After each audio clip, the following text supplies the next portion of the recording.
Welcome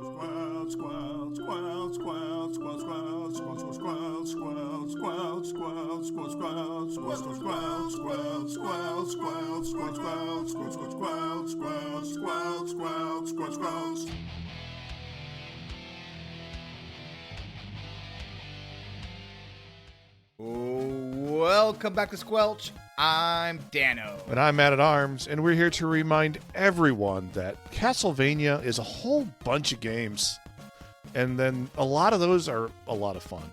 A lot of them are really fun. You should play a bunch of them. Because that's what I did. Because they're so much fun. They're really, really good games. They're really, really good games. You should play them. Yeah, we'll talk about it. They hold up really well. Yeah, they're fantastic. They're great. Absolutely fantastic. Had so much fun.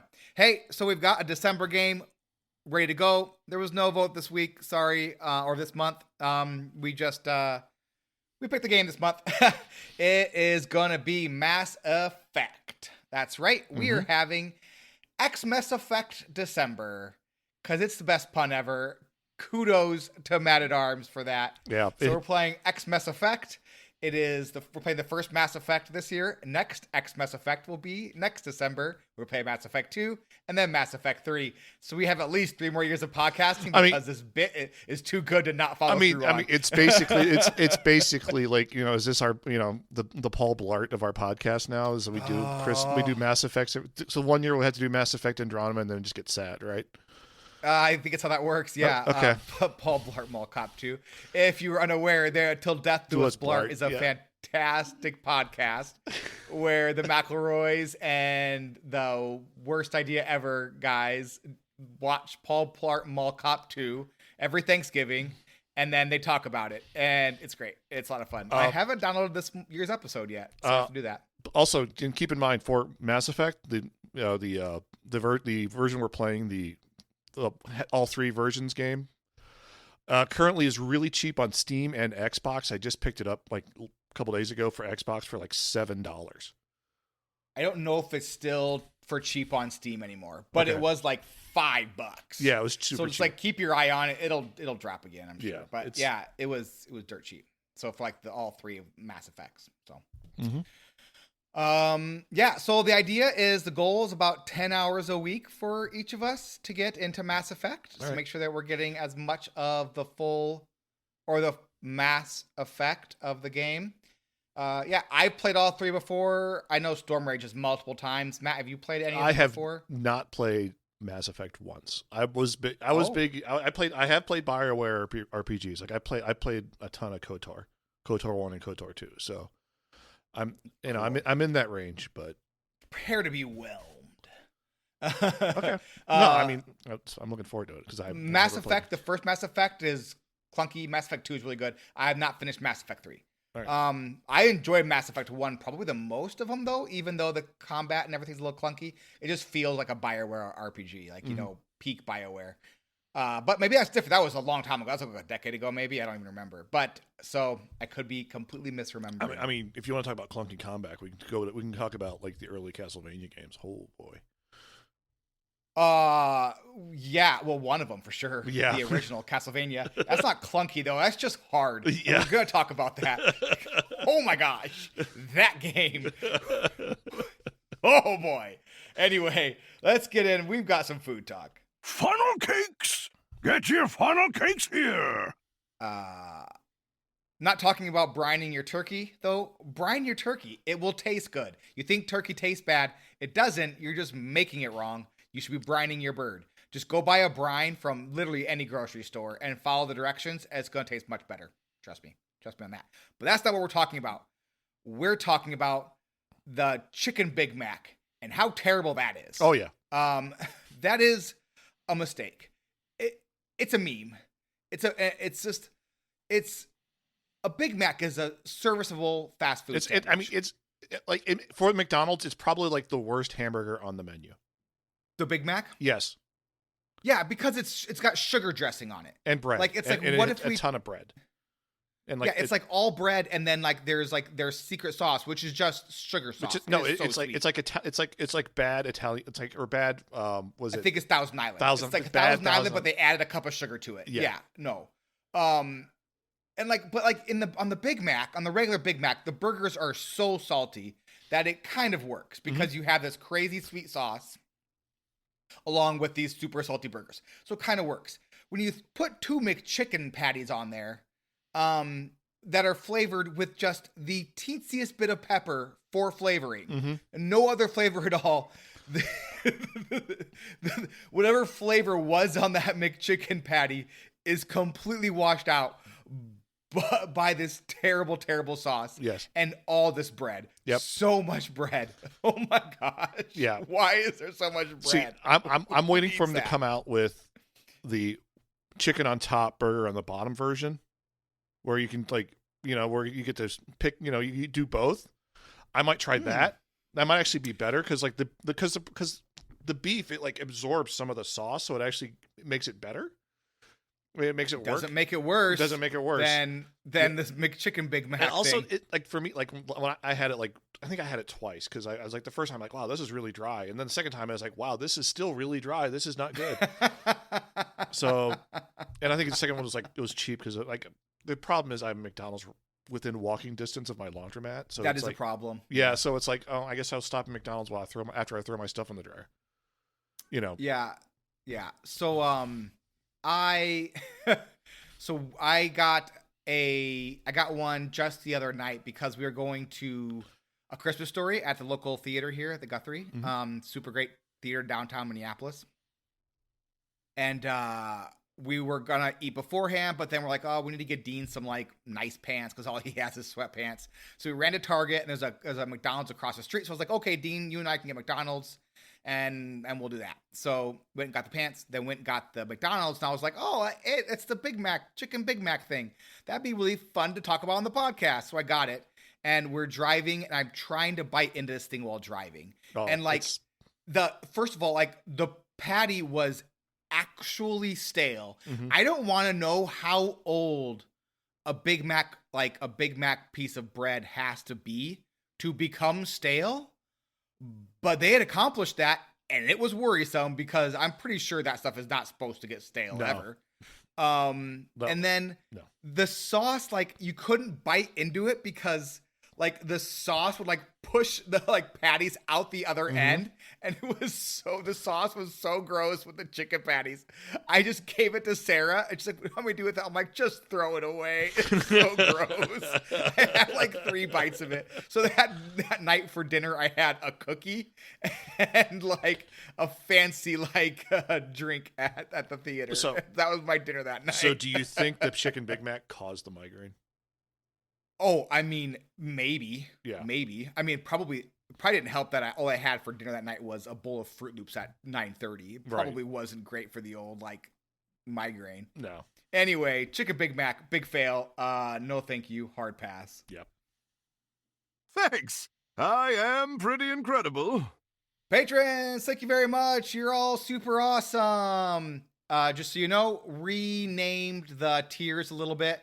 So they are pretty similar, but just modified them. So friend of the pod is $1 a month. Good friend of the pod is $5 a month. Best friend of the pod is $10 a month. And then the $20 a month tier, if anyone wants to do that, you get access to join our like special host Discord channel where we discuss the episodes. That's $20 a month. And that is best friend forever of the pod, I think is what I called it. All 4 tiers plus our Twitch subs get access to our supporters channel and Discord, and I do have that set up correctly now for the first time in like 2 years, where it correctly syncs with Discord, with Patreon, and with Twitch. So if you used to have access to it and you think you should still have access to it, check to make sure you have Patreon or Twitch like connected to Discord to make sure that's set up correctly. And if not, like let me know, we'll figure out what's going on there. But so I do have that supporters channel set up correctly. That's where we post After Dork and that's where we're going to post our watch-alongs as well, and we have like the special support channel in there as well. So speaking of the watch-alongs, the Santa Claus watch-along is out. That is in the support channel in Discord, and it is on your Patreon podcast feed, so go and grab that if you want. Legitimately super fun. Like, it's my favorite way to watch the Santa Claus, I think, now, is with me and my friends talking about the Santa Claus, which I think it says more about me than I think it should. I don't want to think about it too much. but it was really, really fun. So I hope you guys check it out and enjoy it. So, and we're going to do more. I have plans for more watch-alongs. I found a list of the 10 worst 90s movies, and they're all amazing movies, and so we're gonna do more watch. RoboCop 2 is on there, right? I remember. RoboCop 2 was on. Is RoboCop 2 or RoboCop 3? One of the RoboCops is on there. Speed 2 is on there. Highlander 2 is on there. It's just like banger after banger after banger. Okay. Like, it's so many great movies. I remember seeing a list, and it's like one of the others like, no, this is actually a good movie. This list is wrong. I forget which one it is. Oh no, yeah. But like, I really, really want to watch Highlander 2 with friends. That movie is so ridiculous. Anyway, so that's coming. So keep an eye on your feeds. We'll try to do those like once a month. I know that we've been aspirationally shooting for that anyways for many years now, but this is the year. I'm sure of it. So thank you, patrons, very much. We love you very much and appreciate all your support. Hello, old friend. Let's meet for tea after the match, shall we? Matt, what'd you do this week? In video games. I played a bunch of Castlevanias. Like, just I couldn't decide. Yeah, I couldn't do it. I couldn't like sit down and just play one. I just decided to have a smorgasbord or buffet of Castlevanias available to me because I had them available to me. So I played the original one. I played Simon's Quest. I bounced off the original one pretty hard. Simon's Quest, I need to go back and play it because it did hook me, but it's hard. It's hard. It was hard to play on a tiny screen. Super Castlevania, solid. Dracula X, really good, really, really good. It's worth it. Symphony of the Night, just chef's kiss. Symphony of the Night. Aria Sorrow, Dawn of Sorrow, Order of Ecclesia, and then I found out that Dead Cells has a Castlevania DLC. It's so good. It is really good. I'll talk about it in a bit. Dead Cells has been on my like wish list for ever and ever, and now there's a Castlevania DLC, and I'm like, oh man. And it's so wonderful how they introduce you to it, because like you do like 2-3 runs, and all of a sudden, like you just see a guy that looks like Richter Belmont just standing in front of stairs, and then you go down into the castle, and then the first level is literally the castle gates, and it's so it's a love letter to Castlevania. It is incredible. I highly recommend it.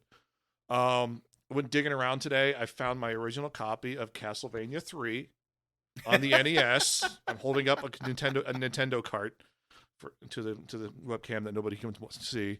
I can see it though. I can see it, Matt. Yeah, I have found my copy of Symphony of the Night on PlayStation 1. I need to go find a PlayStation 1 somewhere.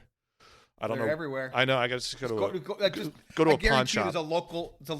I guarantee there's a game shop somewhere near you. Oh, that has like a mom and pop like old school game shop that's selling PS1s for like $50, reasonable price. Yeah. So I need to go pick that up and play it like it's intended, not on like a tiny screen, because I had it on a tiny screen, and we're gonna talk about it later. But Konami, come on, man, just. We'll get into it. No spoilers on. No spoilers on no bits and no spoilers in T, right? So that's what I've been doing. I've just been soaking in everything Castlevania I can find, loving every minute of it. And then the problem is I just need to settle down, and I'll talk about that later too. Dan, how about you? I can't talk right now. I have to make sure I'm typing in the show title. So I finally got back into Persona 3 Reload. That game is so much fun. I should have been playing it this whole time. Just an absolute blast. I finally maxed out a social link. So I was like, if you forgot, or if I ever even mentioned it, in Persona games, you have these social links where it's like you kind of like have friends with people. And like as you become better friends, like you get more powerful things. And so I finally maxed out my first social link. It was the strength social link, who that's like the track coach. Not track coach, sorry. She is the track manager. So I maxed her social link out. Which is one of the first ones you get as well. I think like the second social link you get. And so I also then got to choose whether or not I was going to get into a relationship with that character. And I was like, I don't know if I want to or not. That seems like a heavy decision to make as a 43 or 44-year-old man. And so I Googled which characters are you can get in relationships with.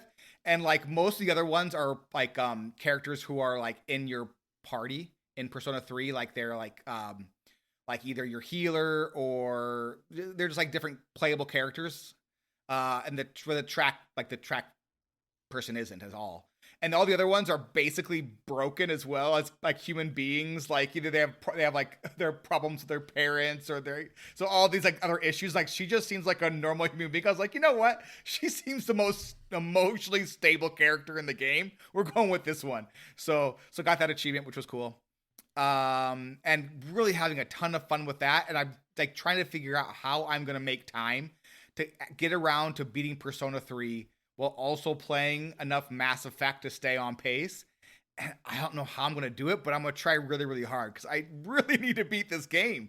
And then I really want to go back and replay it with New Game Plus and with a guide to get the good ending, because I'm pretty sure I'm not going to get the good ending. But I don't know how to get the good ending. Here's my problem with these good endings and bad endings. And I had this problem with Simon's Quest as well.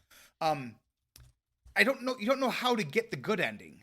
Or the bad. If I knew what the goal was, I could work towards it. But sometimes like it's arbitrary. So like in Simon's Quest, I've got the good ending before in Simon's Quest, like literally decades ago. Like using a guide as a child. But I always assumed it was based on how many times you died in Simon's Quest. It's not. It's how many day-night cycles you go through. And whether you get the good ending, the bad ending, or the medium ending. No idea. I'm like, if I knew I was supposed to be trying to speed run it, I would be doing that. And instead, I'm just trying to not die. I'm doing the completely wrong thing. And it's like, so I feel the same way about some of these RPGs where you have good endings and bad endings. It's like, you don't know what you need to do in order to reach the good ending. I don't know how to fix that in video games. I'm not a game developer, so it's not my problem. But I'd like to know so I could shoot for it. So I can, okay, these are the things you need to accomplish in order to get the good ending, right? I don't know. I'm not sure how they would do that, but I feel like it'd make it more fun, because right now I'm playing through it and I know I'm not going to get the good ending because I'm sure I'm not doing whatever I'm supposed to be doing to get the good ending, either like through relationships or through time or something, right? Or levels. I have no idea, but I'm sure I'm not going to get the good ending. And I'm already 80 hours into the game, so doing it again to get the good ending sounds exhausting. But also, I'm a broken human being, and so I know I'm going to play another 80 hours of this game to get the good ending. So I don't know. I took a break this week from Darkest Dungeon. Honestly, just a break, not like a 2-year break like I've taken in the past. I'm definitely super close to actually getting into the Darkest Dungeon, the final like dungeons in the game. So it's gonna be a break. It's still favorited on Steam for me. I don't know if I'm gonna get to it in December very much. It might be like break back into it in January after a little break from the game or playing some other stuff. Especially with like Xmas Effect, where we're gonna have to be playing like 10 hours a week to make sure we're staying on task. Yeah. So, but I do anticipate to get back to Darkest Dungeon probably in January is the current plan right now. So yeah, so it's been basically Persona 3 Reloaded Castlevanias, same as you. Speaking of Castlevanias, let's go ahead and get into the Castlevania recap.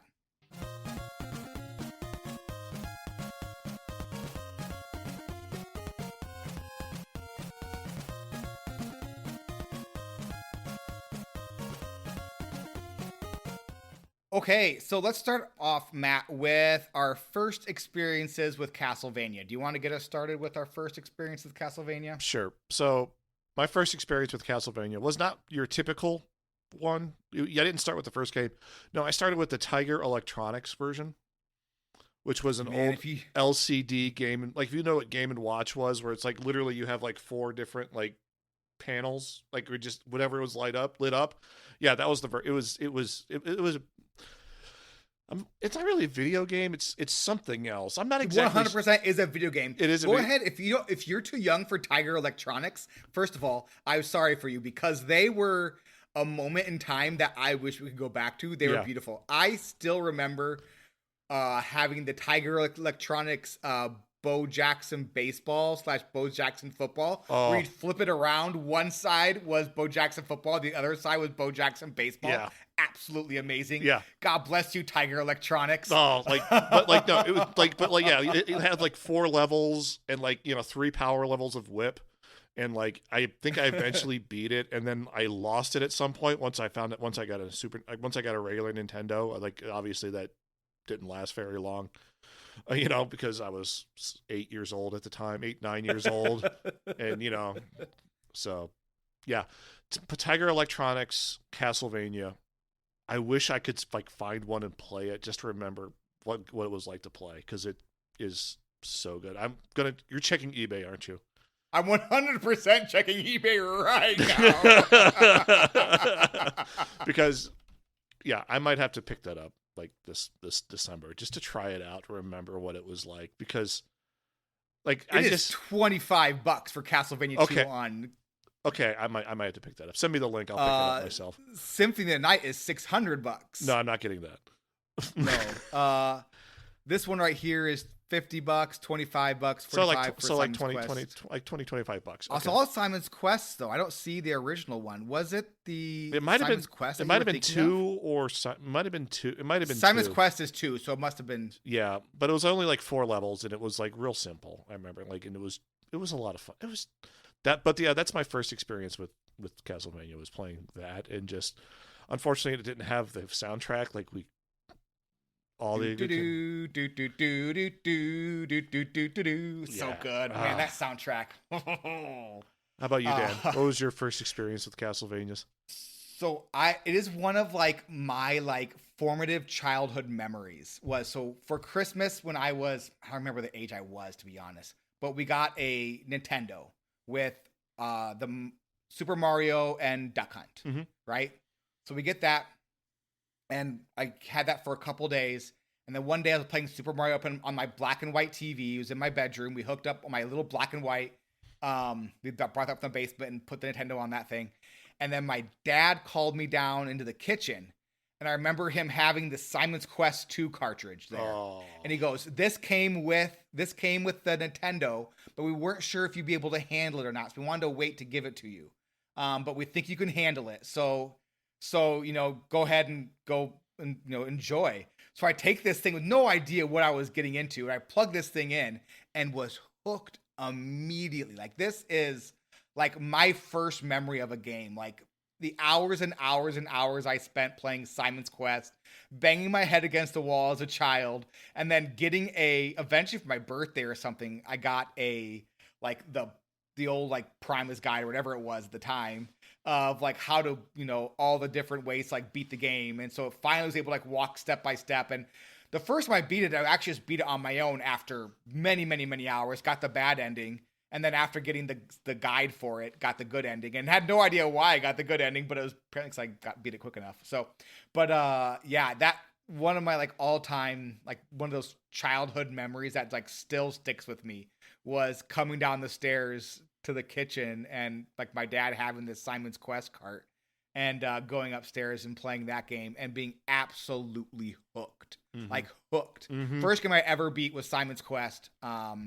And I can still remember being incredibly frustrated with having to jump over the water in town. How many times I died jumping over that water. And I was so careful when I was playing it this week. I was like, the water, I remember how tough the water is. And I was like, actually, it's not hard at all. It's actually super basic. This isn't a problem. Yeah. This was a child me problem. This isn't an adult me problem at all. Yeah, you've gotten better in video games in the last 4 years, I see. A little bit, slightly, 35 years, maybe. I don't know, whatever. Something like that. Yeah, I mean, it was definitely been 80s. It would have been late 80s, I think. Yeah. So, So yeah, Simon's Quest. Not only is Castlevania but I mean, I would say that game more than than Mario is like my first game. Because I played Mario, obviously, but never played it a ton. I would say I put far, far, far more hours into Simon's Quest than I put into Mario. Yeah. Or Duck Hunt. I mean, yeah. Just so many hours into Simon's Quest. Like, of all the games we have for Nintendo, like that game is, I probably played that game more than the rest of them combined, even, I bet. Like, it was just so much fun. It was just so much fun. All right, we got an actual recap here. So we're going to go through some of the first games. Very, very accurately and scientifically correct and perfect. Right. So, first game, Castlevania, came out in 1986. You play as Simon Belmont. This is the first Castlevania game. You're a dude in the 1600s, and you've got a whip. And Dracula is back from the dead. So what do? You roll up to a castle filled with nightmares, and you whip them to death. Mm-hmm. And it's very hard. Yes. It is so hard. It is. Somebody hurt the devs here. And like, I'm sorry that someone hurt you, but it is not okay what you did. Like, this game is hard from jump. And then, like, by the time you get about 3/4 of the way through it, it's just literally impossible. Mm-hmm. It is such a hard game. It is such an incredibly hard. I'm on the second to last boss with save states, and I cannot beat the damn game. I was like there for an hour, just like resetting at the same save state, going at it again. And I was like, am I terrible at video games? What is happening? No, the game's just hard. No, the game was designed to be a rental. That's what it was. I think that's what it is. Oh, man. Well, it's the old arcade idea, right? That you want the game to be hard, so they keep plugging quarters into it. Yep. 100%. Castlevania 2, Simon's Quest, came out in 1987. You are Simon Belmont again. You've still got your whip, but now you get to permanently upgrade that whip. In the original Castlevania, you had to hit, like, little candelabras, and, like, your whip would upgrade. And once it was upgraded, then you'd get, like, other, like, bonus weapons like a dagger or holy water or stuff that would live in your special weapon slot. For Simon's Quest 2, this was a legit Metroidvania. You got permanent upgrades to your whips. You bought items. You got other stuff. It was ahead of its time to be certain. Why are you fighting Dracula again? Because as we all know, I've pretty much at the beginning, Count Dracula has a 100-year cycle that he revives upon. Mm-hmm. So how, after Simon killed Count Dracula, did he come right back? Because he cursed Simon after you killed him. And so now you have to go around the whole countryside, killing monsters like you do, using holy water to break through floors to find secret dudes who sell you things, and solving terribly translated puzzles from Japanese into English to the point where you basically have to use a guide to beat this game. It's absolutely fantastic. It has a good ending, a bad ending, and a medium ending based on like the in-game time cycle. It is super cool. It is an absolute awesome game. It still plays really well, and the soundtrack is a certified banger. It's so good. Yes. Sets the standard, honestly, of like Castlevania soundtracks. Yeah. Yes. You know the soundtrack even if you don't know the soundtrack. Like you'll hear it and be like, oh, okay, yeah, I know that soundtrack. Mm-hmm. Castlevania 3 is Dracula's Curse. You play as Trevor Belmont. I've never played this game. No idea. Apparently it's set in 1476 and you're playing as Simon's ancestor, Trevor. This is very confusing because Trevor is a child's name. This game is the first time a Belmont went whip to fang against Dracula. Trev is joined by Sypha Belnades. A sorceress, a thief, and then Alucard. This is where Alucard was introduced. Yep. What's that? No, that's a yep. Okay. Like I said, I never played this game, so I'm unsure if Alucard is an emo soy boy in this game like he is in the Netflix special. Yes. So I'm not sure about that. I haven't finished that series yet, but boy, he is kind of annoying in that show. Yeah. No offense to emo soy boys. I'm on myself. But but holy buckets, dude. Like, just go get a friend. Yeah. Quit whining and go get a friend. Actually, you have one. It's Trevor. And Trevor will be your friend if you are nice to him. You could have just went and kept hanging out with your friends. You had 2 pals, dude. Yeah. You could have gone off on adventures with them, but instead you're like, no, I'm going to stay here in my castle and get sad after 1 week. Dude, it's why? Just Yeah. I got problems with Alucard. Let's just say Yeah. I got problems. He gets better. Does he? Like, Kinda. I don't know. I mean, he can't get worse. I can't get worse. Anyways, and then there's Super Castlevania 4. This is the SNES version of Castlevania. You play as Simon Belmont again. Castlevania 4 is just Castlevania 1, but with like upgraded like game mechanics and SNES graphics. So A+, no notes. This is probably the way to play Castlevania 1. Agreed. 100%. All right, so moving on to Super Dracula X, which is your Richter Belmont. It's basically a remake of Rondo of Blood, which wasn't on the Super Nintendo, but this was, and I don't think this was ever released in the United States. It was not. Yes, it's not even in the special thing. Yeah. So, yeah. You are playing as Richter Belmont. I think I said that. And it's really good. It's really good. It's just basically a sequel to Super Castlevania. It's really, really good. Moving on to Castlevania Symphony of the Night, probably one of the greatest games of all time. You are playing as Alucard. It's a direct sequel to Rondo of Blood. It begins with Richter Belmont mysteriously disappearing after his battle with Dracula in possibly one of the greatest scenes in video game history. If you get the correct version. What is a man? A miserable pile of secrets. Throw his wine glass. Have at you. Let's go. That's the game. 5 years later, Dracula's castle reappears, heralding his possible future resurrection, which then you start the game as Alucard, who awakens from his slumber to investigate the castle. He discovers Richter has been corrupted and controlled by dark forces. Alucard defeats the malevolent entity manipulating Richter, and ultimately faces his own father in battle. In the other half of the castle. Yeah. You get to 100% in the castle. Guess what? There's a second castle. Spoiler alert. It's so good. Alucard destroys Dracula once again, vowing to suppress his own vampiric lineage to ensure humanity's safety. This makes Alucard a key figure in the series, and it basically is the first canonical Metroidvania.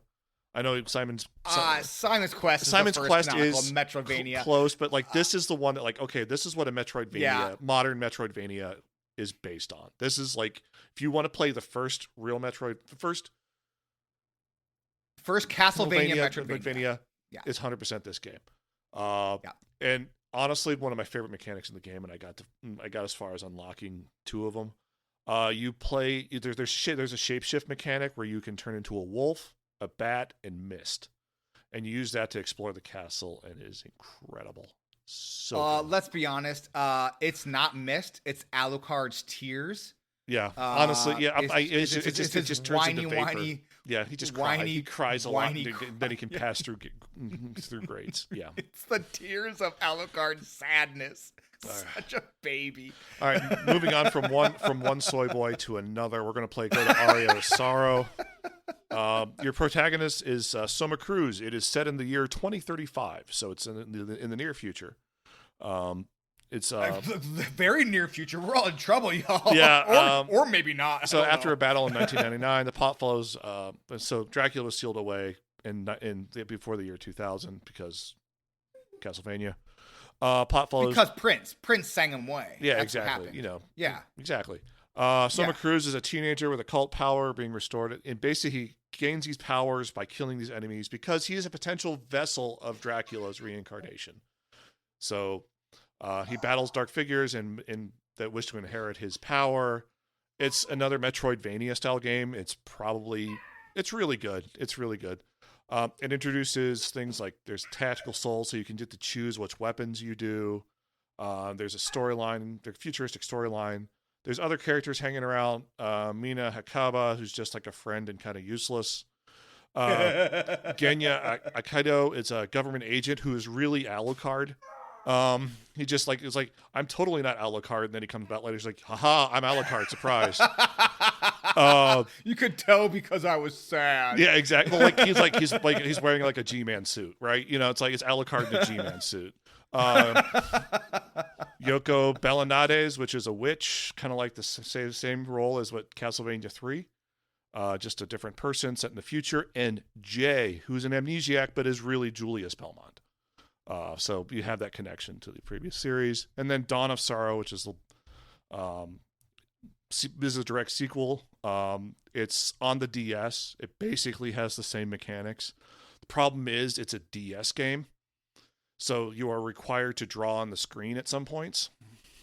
They re-released this, right? Yeah, it's on this. I suggest if you want to play this game, buy it on the Switch and play it. It's on PC too. Is it? I don't know how Yeah. you would draw on the screen in PC, but in handheld mode on the Sure Switch, it's on PC. yeah. But on handheld mode on the Switch, it's real easy to just take your hand and do this and like just draw on the screen. It works that way. That was really good podcast. Where you Yeah, made the just drawing draw your No. glyphs on. They do like a glyph drawing thing. It's fine. It's good. It's more Aria of Sorrow. It's good.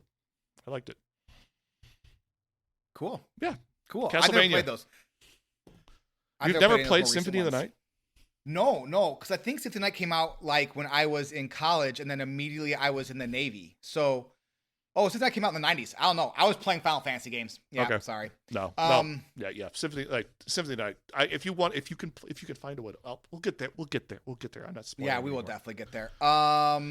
Okay, let's get the Naga sandwich. Taste my grilled cheese. Munch, munch, munch. There we go. We get it. Good job. What's our first good, which is a very Man at Arms specific. All right, good. the first good is totally not related to Castlevania, but it is kind of like a Metroidvania because I just found a shortcut to way thing through. I had a bridge that went that they repaired. They started repairing like 2 years ago, right by my apartment. It's been down for 2 years, and basically it's the direct route to my kid's school. It would take me 20 minutes without the bridge. It takes me less than 5 to get across. That's a big win. Yay, bridge fixed. Yeah, finally. It only took them 2 years to get it done. That's the first. Well, better than doing a bad job of it. Yes, exactly. If only you knew a civil engineer. Yeah. It's funny because Matt's a civil engineer. I've got the not so good, and the not so good is Konami. Yeah. You are sitting on the Castlevania franchise and literally just sitting on it and doing nothing with it, and like all these like little indie devs are taking like Castlevania and doing awesome things with it. Like you have the Dead Cells one, and then you have the Vampire Survivors one, and it's like this. There is people that want to play this game, and you don't. It doesn't need to be a fancy game. It doesn't need AAA graphics. It doesn't. No. Just make a cool, like just a straight cool like Castlevania Metroidvania game. Like it doesn't need to be complicated. Just make a good game. Well, But yeah, it's one of those things where like indie devs have like just taken the formula from the modern Castlevania games and just done it so much better. Like yes, yeah. I mean, like Hollow Knight is honestly a Castlevania game. Like any modern Metroidvania. hate yourself. Yeah, if you hate yourself. Any modern Metroidvania takes a lot from Castlevania. There's so much and Metroid and Metroid, a ton of Metroid. Actually, the newer Metroid Dread takes a lot from Castlevania. It's great. It's wonderful. I love it. But the fact that Konami is just sitting on this, not doing anything, and not releasing nothing, doing nothing with it. And so I'm sure someone out there knows. So let us know. So Symphony of the Night is not available on anything except for like apparently there's a mobile app version of it. There's a mobile app which is terrible. It's available for sale, like on the Xbox store and the PlayStation store. Maybe. Is it the Xbox store or just? I have a copy of it on my Xbox. I might have bought it before they took it down. Okay. So yeah. So it was a PlayStation 1 game. So we're wondering like, is it still a PlayStation exclusive situation or what? But like that was the 90s. So I have no idea how it's not. There's no PC port for this game. It's pretty crazy. Maybe they're sitting on it to like do like a remake or something. But no, like what are we doing? No. Here? Konami doesn't make any new games. All they do is make pachinko machines now. Like I mean, they used to do Metal Gear, right? That's Konami. It was. I don't know if they still do anymore. No. They once they got rid of what's the Kodama left, they just stopped doing Metal Gear stuff too. So like, Konami does not make video games that aren't gambling anymore. Sell the license to somebody. Konami? Somebody. Do something with it, right? And Make they're me happy. And I mean, there have been games like Bloodstained Ritual of Night, which is basically like Symphony of the Night, but it's like with like an anime girl, it's not nearly as good. And there's other like indie, like I said, indie devs have taken up the mantle of making great Metroidvania style games, but there isn't just that Castlevania bite to it that I just love in any of these. So yeah. And the part of the reason is the best good. The best good is the soundtrack. Uh-huh. Especially the soundtrack for Castlevania 1 and 2. Oh my gosh. Yeah. Oh my gosh. Like, I mean, they're all good, but oh my gosh, Castlevania 2. What? I mean, it's absolutely incredible. It's absolutely incredible. Mm-hmm. And like, I just can't. I can't with it. It's just absolutely shocking. No, same with Symphony of the Night. Symphony of the Night, it was the first like CD game that they had, I think. Like the first one that they used like an actual PlayStation 1 would have PlayStation, been, yeah. So like the soundtrack is just tremendous. Like every area has a different feel and it's just so good. It is so good. Yeah. Yeah, it's crazy good. He asks each traveler 5 questions. 3 questions. 3 questions. 3, that's a magic number. I will ask myself 3 questions. 3 questions, Matt. First question, what are you liking so far for this 1 week game? Yeah, this 1 week game. Symphony of the Night. Symphony of the Night is just playing it, Symphony of the Night again. It's like stepping into your favorite pair of sweatpants after a long day at work. Oh man, I have those sweatpants. Like literally, it's just comfort. It's just, it just feels right, and it takes you right back to when you first played it back in like the 90s. Just absolutely incredible game. And it handles well, and the storyline's good, and the action's good, and the exploration's a little frustrating, but you know what? It's part of the game, and it's so good. And it's so good. That's what I like. Those early Metroidvania games, though, are so confusing. Right.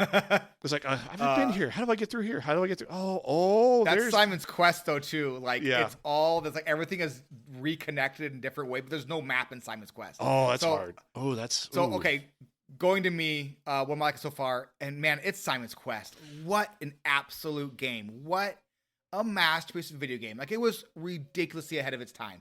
So you had you traverse the Transylvanian countryside going into different manors to collect different parts of Dracula's body and different parts to different things. So like his like thigh bone is like a shield and like this.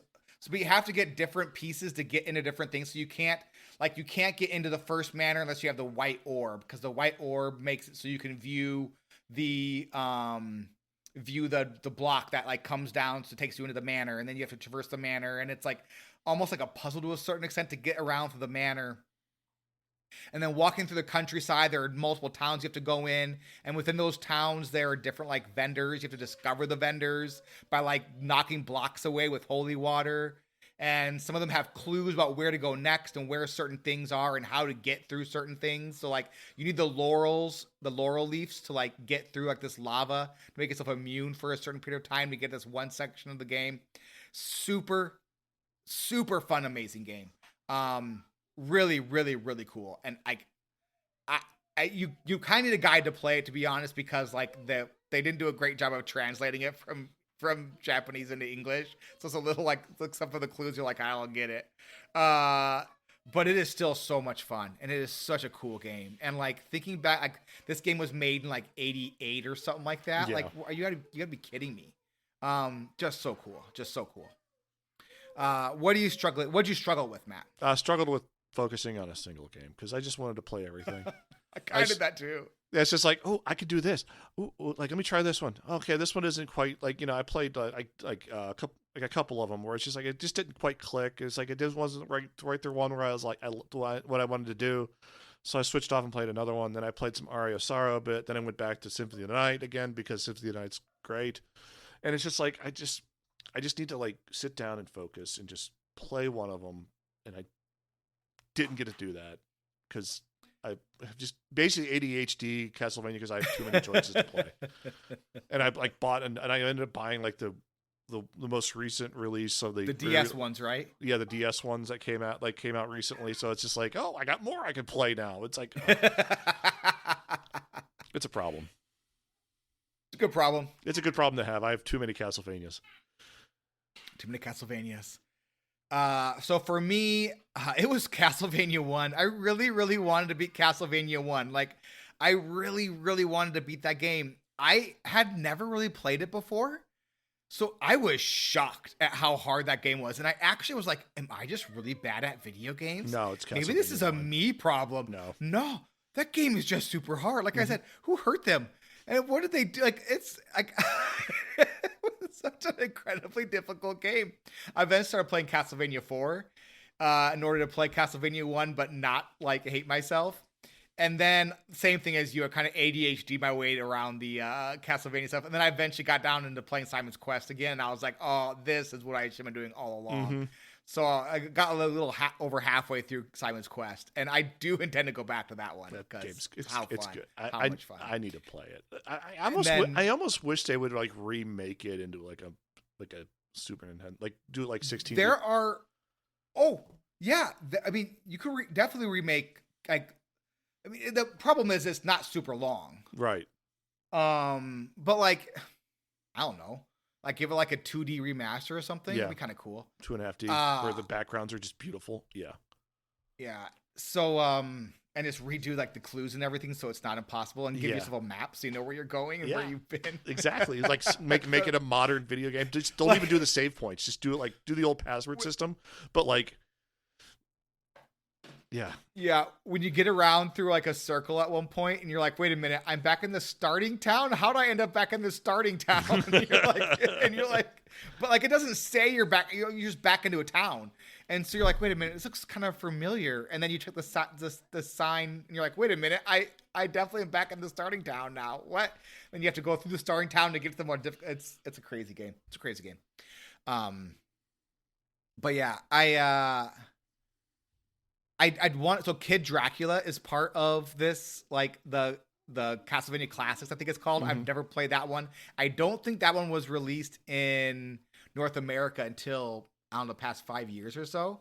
You basically you're basically Dracula's child and you have to go and like rescue, I don't know how this, it's ridiculous and it looks really funny. I think it was a Game Boy game maybe. It might have I'm not been. entirely certain. Actually, I think it was. Yeah, it might have been. Yeah, it looks fun. It looks like super fun. Yeah, so that's on my list of games to play as well. So, what surprised you about the game? What surprised me most was Dead Cells Castlevania. Just works so tremendously well. Well, if you don't know what Dead Cells is, it's like a Metroidvania-ish game, but it's procedurally generated. So like it just generates the levels as you go. Every level's different. It's a roguelike. It's roguelike Castlevania with the expansion, and it works so well. In like the way they do them, like transition into the Castlevania levels, into the music, which is remixes of Castlevania themes, that is done tremendously. It's just so incredible. Like if you have Dead Cells and you've played Dead Cells and you haven't played it in a while, or if you just want a modern style roguelike Castlevania game, go get Dead Cells Castlevania. It is worth it. Yeah, Storm Rage is not a Metroidvania person, so we're not going to play Metroidvanias in the podcast, probably. But there are so this is many why good we're doing it Metroidvanias this out week. there. This is why we're doing it this week. Yeah. You may have noticed that Storm Rage isn't here. We didn't mention it, but Storm Rage isn't here, and that's 100% why we're doing it this week. Yeah. What surprised me about the game? It was honestly how well like Simon's Quest held up. I hadn't played it since I was a child, and it was, I mean, there was some super nostalgia there. I'm not going to lie. Like just some super duper nostalgia, but I had a lot of fun playing the game, like legitimately enjoyed it and enjoyed the dungeon and enjoyed like the discovery. And it's fun. It was really surprising. It was really, really surprising. You're thinking, can I afford to buy a car like this? Huh? Am I right? Seriously, Stan, you can't afford not to buy a car like this, and I'm going to make it easy on you. All right, Matt, sell the game to a friend. All right, from the classics to the releases afterwards to the modern, just the more modern style games that just define the Metroidvania genre in itself, even going back to Simon's Quest, they just hold up. Like they shockingly hold up tremendously well, and they are well worth your time and investment just picking them up and just spending $20 on one of the packs and just going through it. It's worth it. 100% worth it. For me, do you want to play a game that is older than Storm Rage and twice as fun? Yes. Castlevanias. Yeah, just any of the Castlevanias. They're good.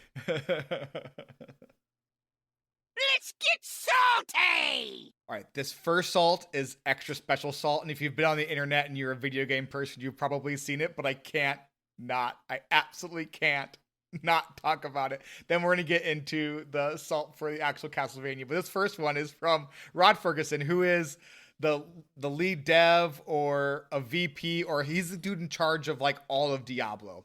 So he tweeted this during the Path of Exile 2 stream that like set the entire like ARPG internet aflame because how absolutely amazing it looks. So he tweets this out.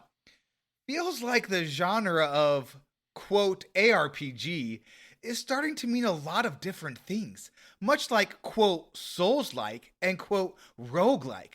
I wonder if we could normalize, quote, Diablo-like for ARPGs that follow the Diablo formula.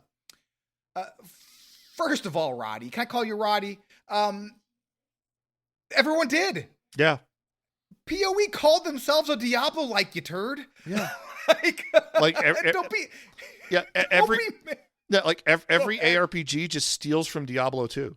Like Diablo 2 is like is the game that like everybody steals from. Like or just trying to remake. Like Diablo 3, like Path of Exile, the first Path of Exile was basically like Diablo 2.5, right? Oh, yeah, and it came out during Diablo 3 when Diablo 3 was in its this is an awful terrible video state. game phase. Yeah. Which is, if you're making Diablo 4, the number one goal should be, hey, let's not make a terrible game and then fix it on the fly like we did with Diablo 3. Oopsie doozle, we did it again. Yeah. But so PoE 2 looks absolutely shockingly amazing. Like, so good.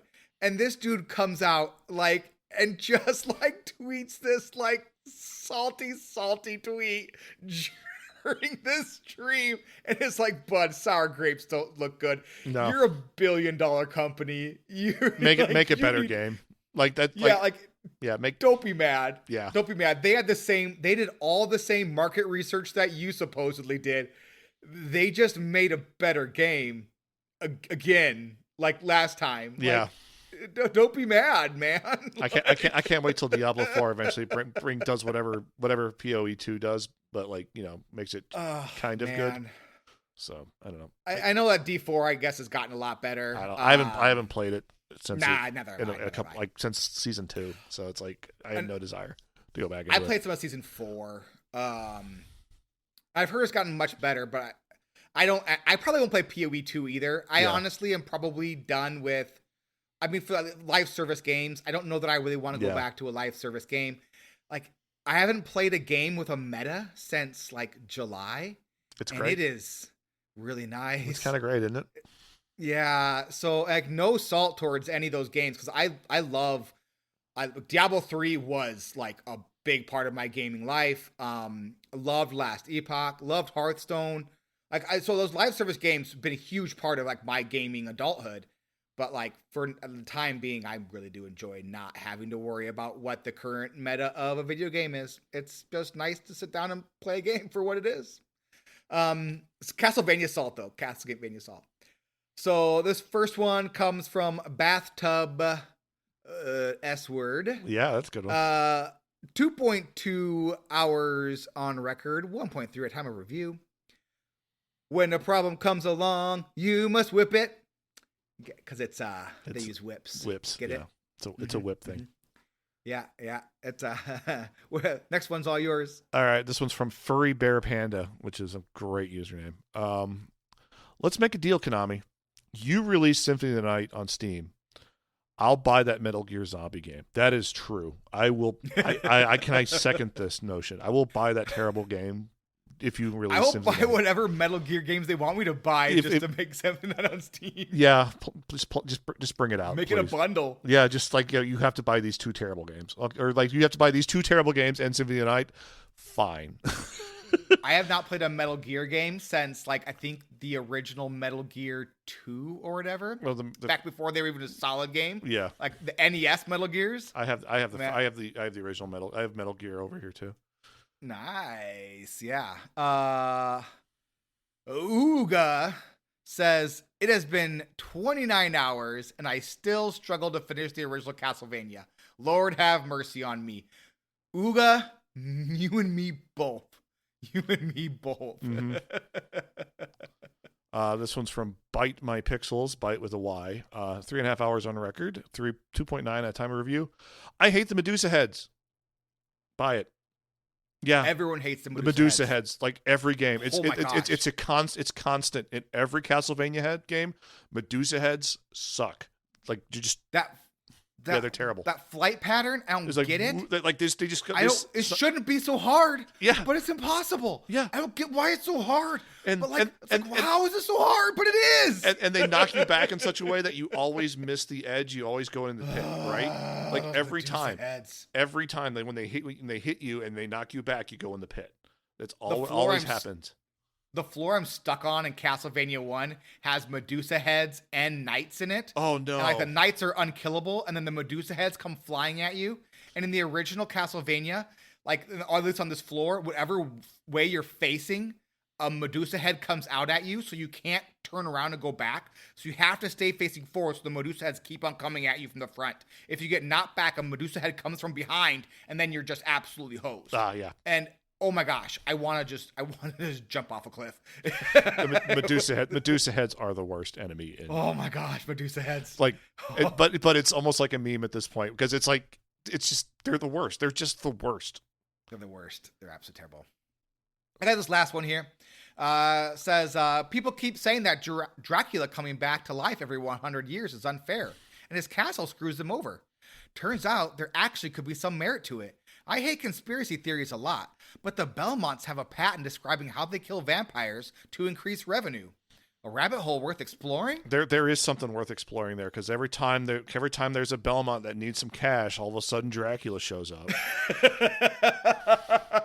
An Alucard being sad. Yeah, because he's in on the bit, but he also he gets a nice cut, but he just has to act sad about it. Game reviews. Game reviews. All right, get us started, Matt. All right, so if you have a way to get it, be it on PlayStation, emulation, whatever way you can get it, play Symphony of the Night. It is the GOAT. It is the GOAT of Metroidvanias. It is probably my favorite Castlevania game. Just play it. You won't be disappointed. If you don't or can't, Castlevania Advanced Collection, I think is called, is probably your best bet for a good mix of these games. Dracula X is on there. It's been never released. That's like the first time it was released in the States. It is literally a better version of Super Castlevania, classic style. And Aria of Sorrow is a really solid Metroidvania style Castlevania in the same package.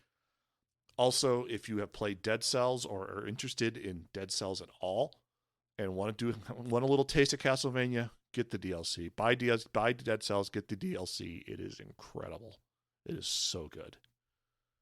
It's an absolute love letter to Castlevania in that DLC. It's beautiful. That's super cool. So I played the Castlevania Anniversary Collection, and this is classic Castlevania. So this is Castlevania 1, 2, 3, 4, Castlevania The Adventure, Castlevania 2, Belmont's Revenge, Bloodlines, and Kid Dracula, which had never been before released in English. Most of these games are not Metroidvanias. These are classic Castlevania games. You start in the courtyard, and you whip stuff to death until you get to Dracula. As you go, you die, and you start at different parts of the castle, and you keep just knocking your way up. After you die, you have to re-upgrade your whip. You get the whip upgrades by hitting candelabras. You get different weapon upgrades as well. So there's holy water, there's a throwing star, there's a dagger, a stopwatch, that kind of stuff. And you can hold on to one of those at a time. So this isn't a Metroidvania where you collect different weapons and where you're going back and discovering secrets. You're just working your way up the castle, whipping things to death. It's pretty fun, to be honest. Mm-hmm. Simon's Quest 2, I say, is the outlier here as far as I know. At least I haven't played all of them, but Simon's Quest 2 is really kind of the it was the like proto Metroidvania. This and then whichever one of those Super Metroid games or the Metroid games that also came out super early. Like this, another one came out pretty early on. You mean Metroid? Yeah, Metroid. Yeah. Super Metroid, by the way, one of my favorite games. That is, we should do. That's another one we should do. Like just when Storm Rage is not Super Metroid as well. Super Metroid. Such a good game. It is incredible. But so Simon's Quest, Castlevania 2 is kind of like a proto Metroidvania. But yeah, super fun if you want just kind of a game to like plug away at for a couple of hours here and there. Yeah. It was $20 on Steam. It goes on for sale a bunch. I probably wouldn't buy it for $20, but I got it for free on the Epic Game Store. That was definitely worth it. Yeah. But I think $10-15 is totally fair for this. I don't think I would be sad spending $15 on this. I feel like I got my money worth, especially because there's a lot of game here. So like each one of these games, at least the original games, I think 1, 2, 3, and 4, I mean 5 to 10 hours in each one of these. I don't know about the rest of them, but there's a good chunk of game here for $15-20. So yeah. Advanced Collection's also $20, and then Dead Cells Castlevania or Return to Castlevania on Steam. Total, it's like $10. It's like a $10 DSC, and the original game is like $20 anyway. $20, and it goes on sale constantly. So just just keep an eye on it. And all these games go on sale constantly. So. All right, Matt, what is your least favorite game in the rankings? Oh, we're doing that again? Heck yeah, we're doing it again. Oh, it's the same as last week. Come on, man. Well, where does Castlevania sit? Oh, Castlevania. It's all right. So my least favorite was Cult of the Lamb. Just go through your list and tell me where Castlevania sits. All right, Cult of the Lamb was the last one. Return of the Obra Dinn still's probably in that second to last. Darkest Dungeon still there in the 3. Life is Strange falls to Castlevania to just like Symphony of the Night. I don't. Ooh. Do I love Symphony of the Night more than I love Hades 2? I have to say yes. I have to say yes because I can just sit and play Symphony of the Night. It's that's my sweatpants game. That's exactly what that game is. Like I can just number one. Yeah, Symphony of the Night. Look at that. That's it. That's just it. Like Symphony of the Night. That's it. It's number one. That's awesome. So for me, Return of the Obra Dinn still my least favorite. Then Cult of the Lamb, and then I'm gonna say Castlevania, Hades 2, Life is Strange, Darkest Dungeon. So Castlevania below Hades 2, Life is Strange, Darkest Dungeon. I think, but I played the classic ones. Like maybe it'd be different if I played like Symphony of the Night, that kind of stuff. Yeah. It might change. Your mileage may vary, but for me, like with the classic collection that I have. A lot of fun, but I wouldn't say Hades 2, Life is Strange, or Darkest Dungeon levels of fun. Dan, if Symphony of the Night ever comes out on Steam, I will buy it for you because I will love. Better than me buying it for me. Yeah, because I love that game. I will buy it for myself and then I'll buy it for you. Because I love that game so much, and I think you will. You have to imagine it's going to happen eventually, right? Like it'll probably be the mobile port that'll put it on Steam, though. God, I played that mobile port. Trigger or whatever. Okay, I've played that mobile port. It has the opening scene in it, but it's translated differently with different voice actors, and it's not the same. It was like watching Dawson's Creek on Netflix when they had the wrong intro song. Yeah, exactly. It's exactly that's what it is. It's it's not Dawson's Creek. Yep. So next month's treasure, it's Xmas Effect. Legitimately excited about this. I am too. I think I've not decided yet if I'm gonna play a modded version of it or not, based because of the relationship stuff. I think I might just play as I don't know. We'll find out next week how I end up playing it. So that's it. That's it for this week. Thank you all so much for listening. Thanks to our patrons for patronizing us. Special thank you to our producers and best friends forever, Baximus and RidiculousHat. You can find links to our Discord and contact information in the pinned comment on our Patreon page over at patreon.com/squelch. And what is a game? A pile of code that's supposed to be fun. And flip that. Say hi, Dean. Hey, Dean. Hi. You say it's the end of Dean's show? This is the end of Dean Show. Everybody, bye. Perfect.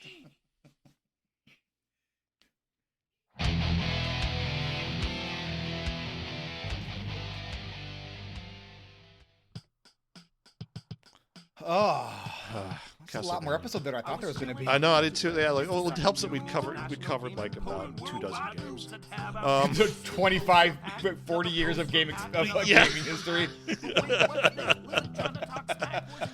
I mean, it's one of those things. 30, right? So like 86. 86. That's 40 years. It's be 40 years in 2 years. Well, there hasn't been a new game in 10 years, so you really can't say. Yeah, that's true. Like, yeah, I mean, like, yeah, they haven't released like I think the last one they released was what did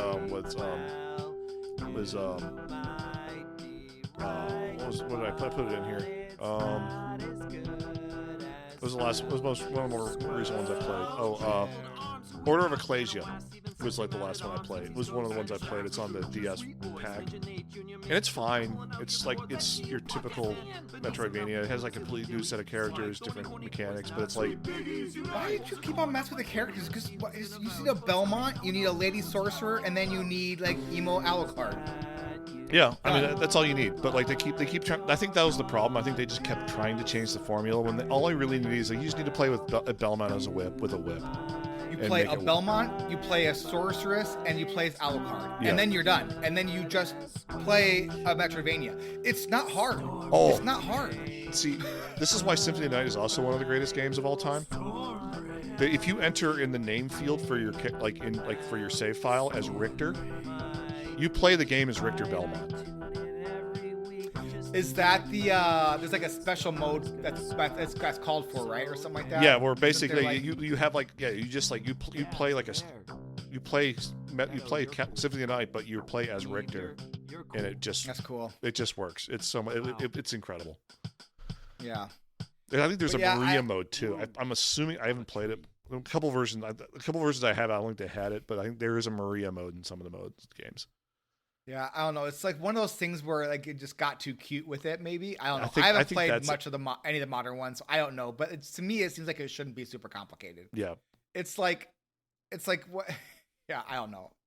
Some things work, and you just I don't know. You know what? I mean, I'm not a game developer. I don't own a gaming company, so I don't. Right. I'm not going to claim to be an expert. But like, it seems to me that every 5 years, if you made just a decent Castlevania game, you'd make some decent money. Soma Cruz is a very 2003 emo boy character. Like, I don't think I need that. Like it's just like I'm Soma Cruz. Guess I'm Dracula, kind of. I guess, yeah. Why do I have all these powers? Oh, I hate it. It's like my favorite band is Juliana Theory. Yeah, mine too, but we've all been there. We get it. Yeah, it's cool when the band faces away from the crowd. Yeah, we know. Okay. Yeah.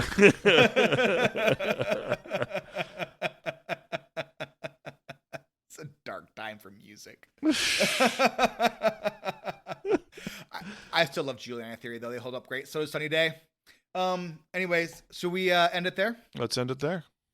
All right. Thanks everyone for listening. If you live in the United States, happy Thanksgiving if you celebrate. And we'll talk at you again next week. And if you don't celebrate Thanksgiving, happy Thursday. Happy Thursday. Or whatever day you're listening to this. It could exactly. be Wednesday or whatever, Friday. Yeah. I don't know. I'm not the boss of you. Do what you want. Right? Perfect. Bye. Bye-bye.